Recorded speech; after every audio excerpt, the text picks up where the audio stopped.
During his death row confessions, serial killer Ted Bundy gave investigators details about many of the murders he was suspected of committing but never charged with.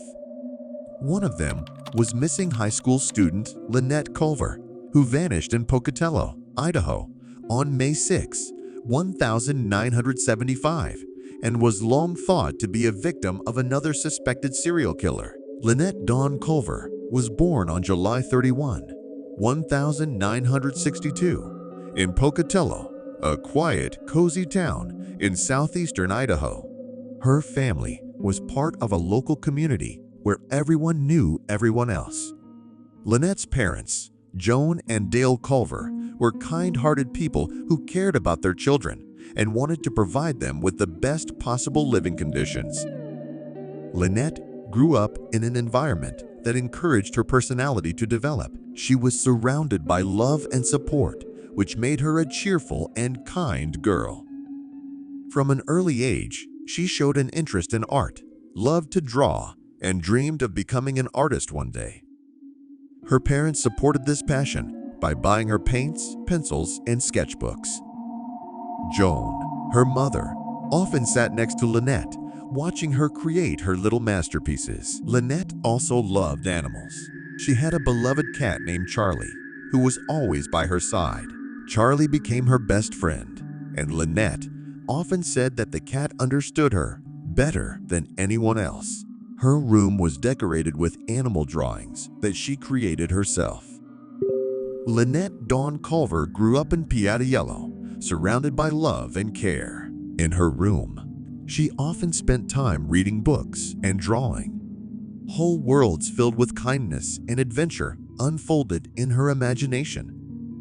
Life in Pocatello was calm, and Lynette's parents did everything they could to protect her from the outside world, which seemed so far from their quiet town. But behind this facade of calm lurked a threat that no one could foresee. In the 1970 SC, Pocatello remained a town where children could safely walk the streets, playing with friends until late at night. Lynette often spent time outdoors, running with her friends through green meadows and climbing trees. She was full of energy and joy that seemed inexhaustible. In the summer, Lynette and her family often went to a nearby lake where they spent their days swimming, picnicking, and fishing. These moments were a source of inspiration for Lynette. Her father, Dale Culver, taught her how to fish, and her mother, Joan, made delicious sandwiches that Lynette enjoyed eating on the shore. These family trips became a tradition, and Lynette always looked forward to the next trip. At school, Lynette was one of the best students. Teachers admired her ability to learn and her curiosity. She showed a special interest in literature and history, often asking questions that even teachers could not always answer. Her classmates loved her for her kindness and willingness to help. Lynette always found time to explain difficult material to those who were lagging behind. Her love for reading knew no bounds. Lynette could sit for hours with a book in her hands, immersing herself in worlds full of adventures and mysteries. Her favorite books were about distant lands and mythical creatures. She dreamed of one day going on a journey and seeing everything she had read about. Lynette grew up in a family where she was given the opportunity to dream and strive for more. Her parents believed that every child should follow their dreams. They encouraged her interests and hobbies, creating an environment in which she could develop. Joan Culver, Lynette's mother, always said, "You can be anything you want. The main thing is to believe in yourself." These words became a guide for Lynette in life. She dreamed of becoming an artist who would create her works of art, inspiring people. Her room was decorated with her drawings, which she hung on the walls. Each drawing was a part of her inner world, which she so carefully built. Lynette was also interested in music. She learned to play the piano and often composed her own melodies, which she played at home for her parents. Music became another way for her to express her feelings and thoughts. Her father, Dale, often sat next to her when she played and said that her music reminded him of happiness and peace. Lynette dreamed of going to art school, where she could develop her skills and meet people who shared her passion for art. She believed that one day her work would be displayed in galleries, and people from all over the world would come to see it. This future seemed so real to her that she already planned how she would live in a big city, where every day would bring new experiences and opportunities. Despite her cheerful attitude, Lynette couldn't help but notice that the world outside of Piatello was not always as safe as her hometown. Every now and then, she would hear news of crimes in other places, reported on television or written about in the newspapers. Her mother tried to protect her from these scary news, but Lynette knew that the world was not as perfect as she imagined it to be. One day, while sitting in her room, Lynette wondered what would happen if danger came to her town. She imagined people suddenly disappearing, being searched for, but not being found. These thoughts made her feel cold inside. Her life seemed so fragile that everything could change in an instant. However, Lynette tried not to think about it too often. She convinced herself that Piatello was a safe place where nothing bad could happen. Her parents always told her she was safe, and she believed them. But somewhere deep inside her, there was a fear that sometimes surfaced when she was alone. Meanwhile, Ted Bundy had already begun his bloody path, leaving a trail of ruined lives in his wake. His face was familiar to many, but his real self remained hidden from society. Bundy knew how to create an image of a respectable person that inspired confidence. He was smart, charismatic, and had incredible charm, which allowed him to easily make acquaintances and find contact with people. Ted Bundy was born in 1946 in Vermont, and his childhood was far from cloudless. His mother, Louise Cowell, raised him alone, and for many years, Bundy considered her his sister and his grandparents his parents. When the truth was revealed, it dealt a serious blow to his psyche. Bundy began to feel betrayed and deceived. He grew up in a constant state of internal conflict and hatred for others. These feelings developed into a pathological hatred of women, which became the driving force behind his horrific crimes. Bundy started with petty crimes such as theft and fraud, but soon his appetites grew. He began to prey on young women, finding in this a way to express his rage and hatred. By 1974, Bundy was already known in several states as a serial killer, but his face remained unknown to the police. He was clever and resourceful, which allowed him to evade arrest. He often moved from state to state, changing his appearance and names, which made his capture almost impossible. On May 6, 1975, Lynette woke up as usual and got ready for a day of school. Nothing foreshadowed trouble. She put on her favorite flower-patterned dress that her mother bought her for her last birthday. Joan, her mother, helped her braid her hair into two neat pigtails, which Lynette liked to unbraid at the end of the day. After breakfast, Lynette took her school bag and left the house, promising her mother that she would return after school. Joan kissed her goodbye and wished her a good day. Lynette left, not knowing that this would be their last day together. Everything was going as usual at school. Lynette studied, met with friends, and nothing foreshadowed trouble. However, after a few classes, she felt a slight weakness. Perhaps it was just fatigue or illness, but Lynette decided to go home early to rest. She left school alone and headed home. It was at this moment that Ted Bundy, who had been watching her for some time, decided to act. He drove up in his car and stopped next to Lynette. She paid attention to him, but did not sense danger. Bundy got out of the car and walked up to her, smiling. He was dressed in a neat suit, and his appearance did not arouse suspicion. Lynette did not know who he was and took him for an ordinary man. Ted Bundy, as in his previous crimes, used his charm and manipulative skills to lull Lynette into a false sense of security. Bundy spoke to Lynette in a soft, friendly tone that could not arouse suspicion. He asked her if she knew how to get to one of the nearby stores. Lynette, being well-mannered and always willing to help, stopped to give directions. Bundy was a skilled manipulator. He already knew how to lead a conversation to gain the trust of a young girl. "You look a little tired. Can I offer you a ride home?" he asked with concern in his voice. This phrase became the key moment that changed Lynette's fate.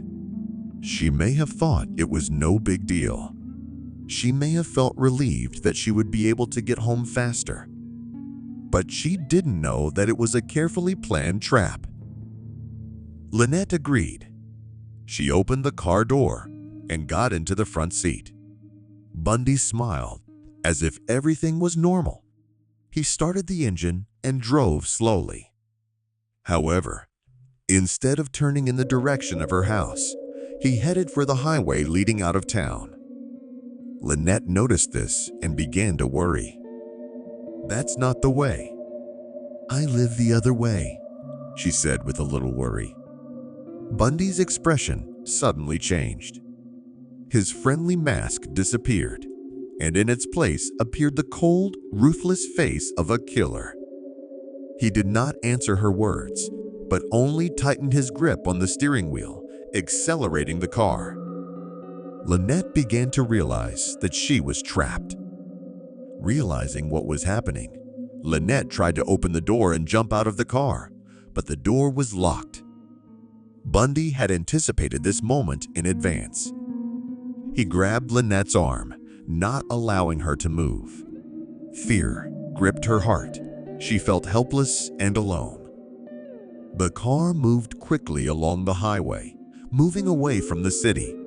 Lynette tried to scream and ask for help, but there was not a single car on the deserted road that could hear her screams.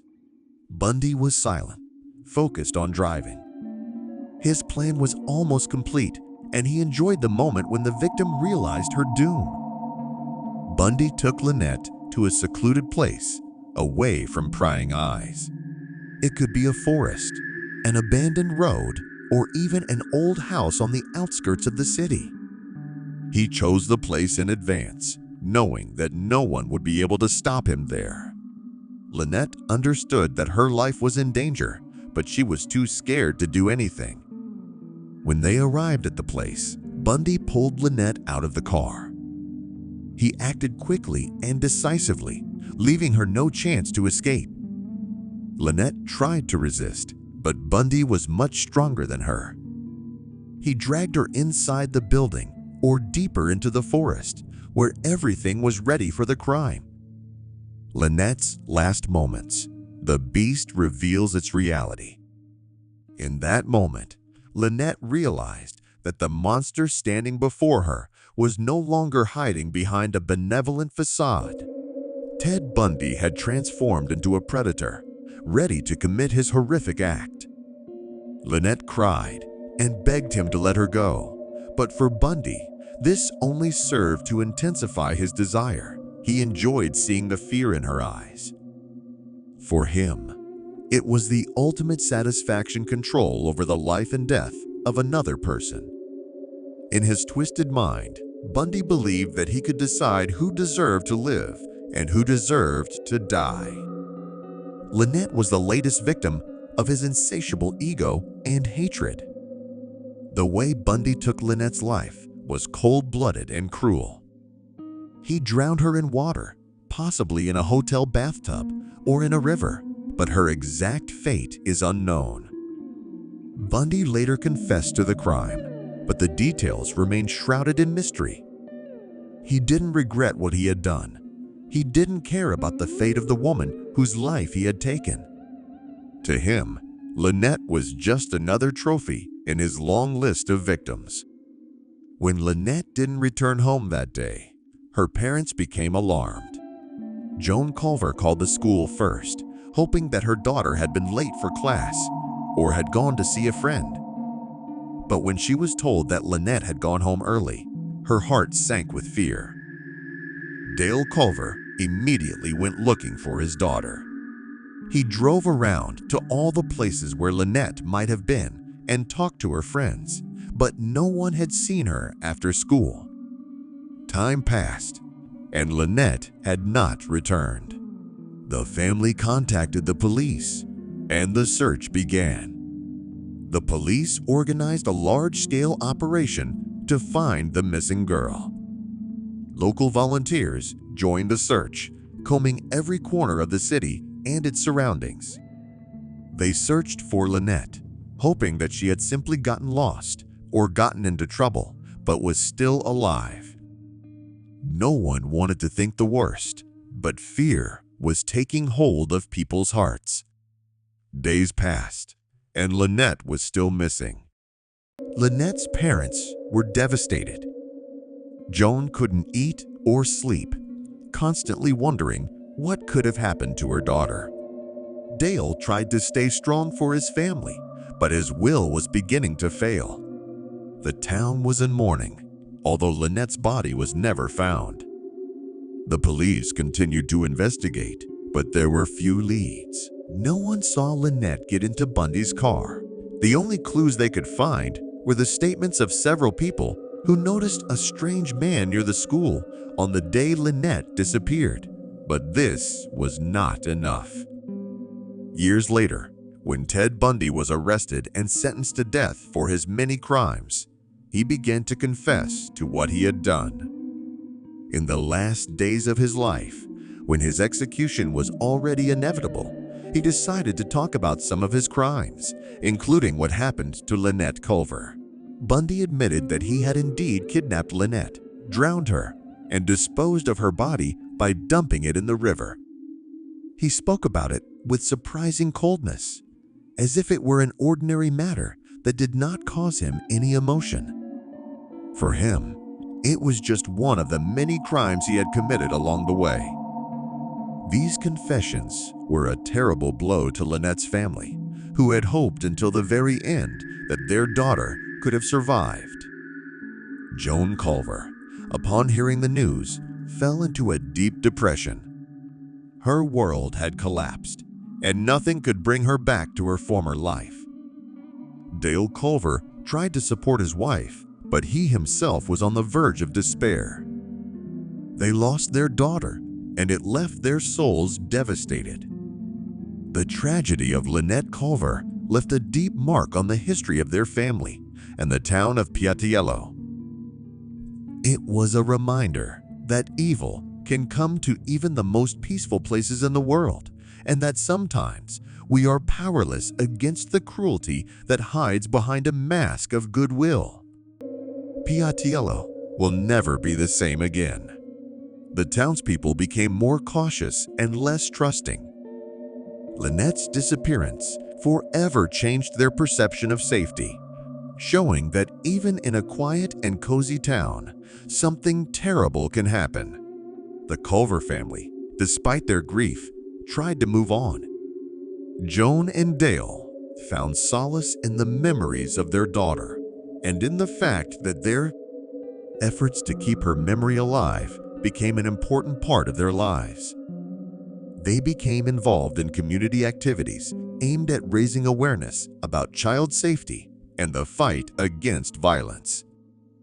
Piattiello organized a memorial in Lynette's honor, where residents could lay flowers and honor her memory.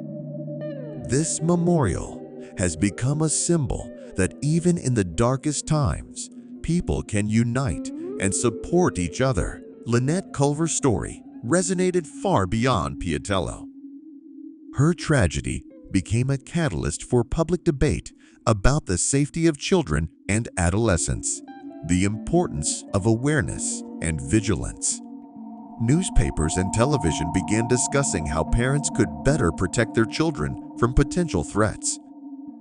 Schools increased security measures, and authorities began to pay more attention to preventing such incidents. The Culver family, despite their grief, found the strength to continue living by channeling their energy into helping others. They began working with local and national organizations dedicated to protecting children. Joan Culver spoke at community events, sharing her experiences and urging people to be more attentive and careful. They also initiated educational programs for children and parents that would help them recognize dangerous situations and respond appropriately.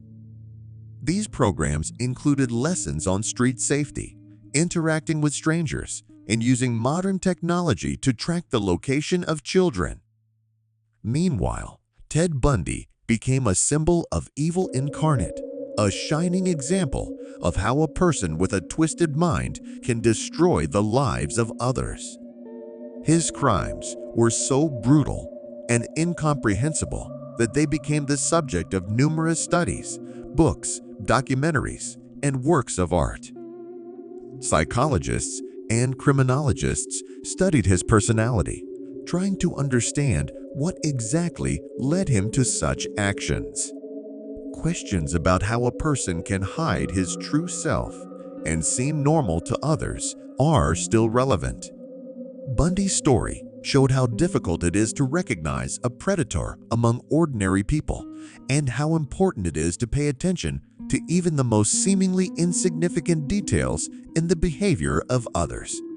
In popular culture, Bundy became an anti-hero, a symbol of a monster that can hide behind a pleasant appearance. His image was used in films and TV series that explored the psychology of serial killers and tried to show how such people can manipulate others. Despite the tragedy, Lynette Culver's life left a lasting impact on future generations. Her story became a lesson for many families, making them think about how to protect their children and be more aware of possible threats.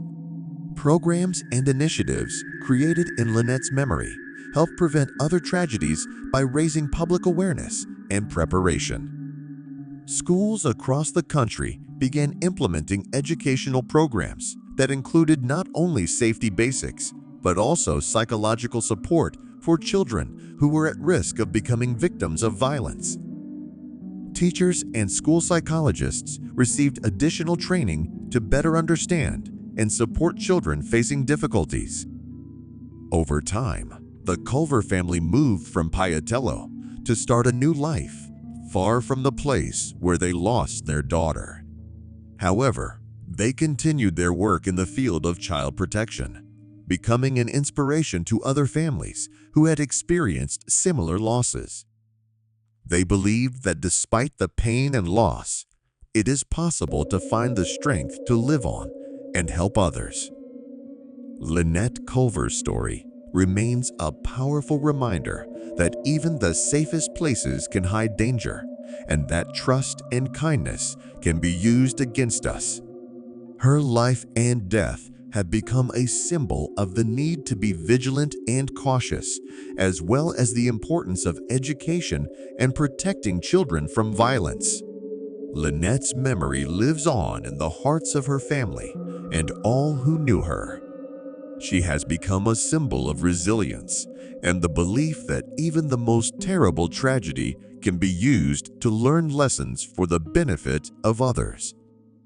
Lynette continues to inspire people, reminding them that every life should be cherished and that every person, no matter who they are, deserves to be protected and loved. Today, Lynette Culver is a household name among criminologists, psychologists, child welfare professionals, and those who simply want to remember how important it is to be thoughtful and caring in our world. Her tragic story is more than just a tale of victimhood. It is a reminder that even the most terrifying moments can be a source of strength and inspiration for others. The Culver family, despite everything they had been through, found the strength to move on. They adopted a child who they raised with the same love and care they had given Lynette. This child became a new source of joy and hope for them, helping them heal the wounds of their loss. Joan and Dale Culver continued their work in the field of child protection, inspiring others with their example. Their story became a testament to the fact that even in the darkest moments of life, you can find light and meaning. They became heroes for many people who saw in them an example of resilience and faith in the future. In the end, the story of Lynette Culver became not only a tragic page in the history of Piatello, but also an important lesson for all of us. She reminded us how important it is to be attentive and caring to each other, how important it is to protect those who need our help, and how even in the darkest times, you can find the strength to move on. The memory of Lynette lives on in the hearts of her family, friends, and all those who learned of her story. She became a symbol of the fight for justice and safety, as well as a reminder of how important it is to appreciate every moment of life and cherish those we love. Lynette Culver's story, despite her tragic fate, left an important legacy that continues to inspire and teach us the importance of being thoughtful, caring, and resilient in the face of adversity.